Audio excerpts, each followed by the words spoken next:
Sir నమస్కారం sir. నమస్తే. Sir YCP నేత శిల్పా రవి గారు 'పుష్ప 2' మూవీ టీమ్‌కి విష్ చేస్తూ ఒక ట్వీట్ చేశారు. సో దీన్ని బట్టి ఇప్పుడు మళ్ళీ ఇది చర్చనీయాంశంగా మారింది. అంటే అల్లు అర్జున్ గారు దీనికి రిప్లై ఇచ్చారు. Love you brother, thank you అని చెప్పేసి కూడా అన్నారు. ఇది అంటే అంతకుముందు వీళ్ళ మధ్య వివాదం రావడానికి జనసేనకి, అల్లు అర్జున్‌కి రావడానికి కారణం శిల్పా రవి గారికి సపోర్ట్ చేస్తూ అల్లు అర్జున్ గారు వెళ్ళడమే.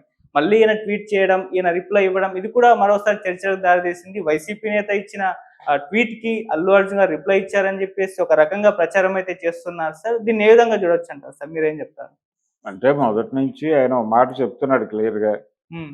శిల్పా రవి నా స్నేహితుడు అన్నాడు ఆయన. స్నేహితుడు సినిమా రిలీజ్‌గా ఆయన అభినందనలు చెప్పాడు. హ్మ్. ఈయన థాంక్ యూ చెప్పాడు. దానిలో రాజకీయం ఏం లేదు కదా! రాజకీయంగా ఆయన జగన్మోహన్ రెడ్డి గురించి ఏం మాట్లాడలేదుగా. లేదు. వాళ్ళిద్దరూ పవన్ కళ్యాణ్ గురించి ఏం మాట్లాడుకోలేదుగా ట్విట్టర్ వేదికగా.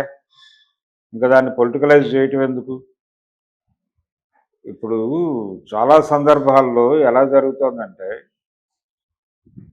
ఒకవైపు 'పుష్ప' సినిమాకి సంబంధించిన కంటెంట్‌ని కొంత వైసీపీ వాళ్ళు ప్రమోట్ చేస్తున్నారు అనేటువంటి ఒక ప్రచారం జరుగుతోంది. హ్మ్.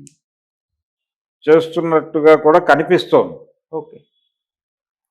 మంచిదే కదా అనుకుంటున్నారు ఆళ్ళు కూడా. మంచిదే కదా, ఏదో సెక్షన్ మోస్తోంది దాన్ని. హ్మ్. మోయనివ్వండి అనుకుంటున్నారు. హ్మ్. ఒక సెక్షన్ వ్యతిరేకంగా ఉంది అనేది వినిపిస్తున్నమాట. తద్వారా ఒక బజ్ క్రియేట్ అవుతోందని. అది మంచిదే అనుకుంటున్నారు ఆళ్ళు. చూద్దాం ఏం జరుగుతుందో అనేది వెయిట్ చేస్తున్నారు. రేపో ఎల్లుండో ఆయన 'అన్‌స్టాపబుల్ 2' రిలీజ్ అవ్వబోతోంది. ఓకే. రిలీజ్ అయితే దానిలో వారేం మాట్లాడారో కొంత ప్రపంచానికి ఒక క్లారిటీ వస్తుంది. హ్మ్. అంటే శిల్పా రవితో అయితే తనది పూర్తి స్థాయిలో స్నేహ వాతావరణమే. హ్మ్. ఆ స్నేహం కొద్దీ అతను ట్వీట్ చేశాడు, ఇతను రిప్లై ఇచ్చాడు. అంతవరకే చూడాలి దాన్ని. ఓకే. అంతకు మించి చూస్తే రకరకాల కోణాలు వస్తాయి. ఇప్పుడు పక్క పార్టీలో మన స్నేహితులు ఉండరా? ఉంటారు కదా. ఉంటారు. వాళ్ళ ఇంట్లో ఏదైనా ఫంక్షన్ జరిగితే వెడతారు కదా వీళ్ళు. ఇప్పుడు ఆ మధ్య జగన్మోహన్ రెడ్డి తన మేనల్లుడి ఈవెంట్‌కి వెళ్తాడా వెళ్ళడా అని ఓ పెద్ద చర్చ జరిపారుగా. హ్మ్. చివరికి వారు వెళ్ళి వస్తే మళ్ళీ ఏం మాట్లాడలేదు ఎవరు. హ్మ్. అలాగే ఆవిడ వెడ్డింగ్ కార్డ్ ఇవ్వడానికి ఇంటికి వెళ్తే తీసుకుంటారా తీసుకోరా అని చర్చించారుగా. హ్మ్. అంటే వెళ్ళాలనే వీళ్ళ ఉద్దేశం. వెళ్ళిన తర్వాత వారు ఏదో రిజెక్ట్ చేయాలి, రిజెక్ట్ చేస్తే వీరికి ఆనందం. అది అక్కడేమో అలాగా, ఇక్కడేమో ఇలాగా. స్నేహితుడి సినిమాకి పాజిటివ్గా రియాక్ట్ కాకపోతే నెగిటివ్గా ఎలా రియాక్ట్ అవుతారు అతను? వాళ్ళ మధ్య స్నేహం ఉంది. హ్మ్. స్నేహం తప్పు కాదు కదా. అవును. అలాగని చట్టమేమైనా ఉందా? ఇదిగో బలానా ఇంటి పేరుతో ఉన్నవాళ్ళు, లేకపోతే బలానా వాళ్ళతో బంధుత్వంలో ఉన్నవాళ్ళు ఇతరులతో స్నేహంగా ఉండరాదు అని అనుకుంటే ఎలాగా? తప్పు కదా. అందుకని ఎవరి అభిప్రాయాలు వారివి. రాజకీయంగా కావచ్చు, వైయక్తికంగా కావచ్చు, ఎవరి అభిప్రాయాల ప్రకారం వాళ్ళు ట్రావెల్ అవుతారు. హ్మ్. దాన్ని అబ్జెక్ట్ చేసే రైట్ ఎవరికీ లేదు ప్రపంచంలో. అన్లెస్ నీకు నష్టం జరిగితే దాని గురించి మాట్లాడంతవరకే. ఓకే. అంతే తప్ప అతను ఎవరితో స్నేహం చేస్తే మీకెందుకు, ఎందుకు రగడ చేస్తున్నారు అంటే మీలో ఉంది ప్రాబ్లం. అల్లు అర్జున్లో కాదు ఉంది. హ్మ్. ఎవరైతే దీన్ని టార్గెట్ చేసి ట్రోల్ చేస్తున్నారో వాళ్ళల్లో సమస్య ఉంది. అల్లు అర్జున్లో కాదు, శిల్పా రవిలో కాదు. హ్మ్. కాబట్టి విక్టిమ్స్ వాళ్ళు అవుతారు, క్రిమినల్స్ వీళ్ళు అవుతారు.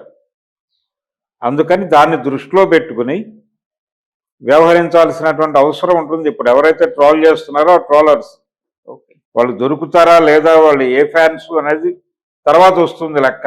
హ్మ్. వీళ్ళు చెప్పినట్టుగా బిహేవ్ చేయాల్సినటువంటి అవసరం అల్లు అర్జున్కి అయితే లేదు.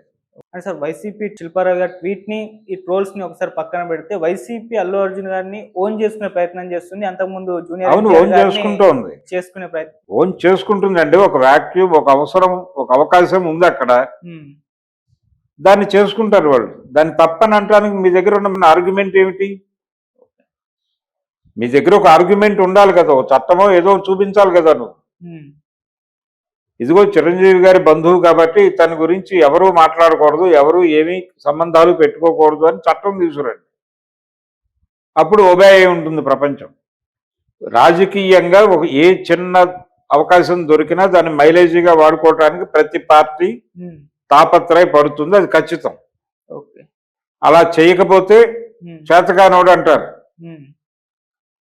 జగన్మోహన్ రెడ్డి రిజైన్ చేయబోతున్నాడు ఎమ్మెల్యే పదవికి అని ప్రచారం చేశారుగా మీరు.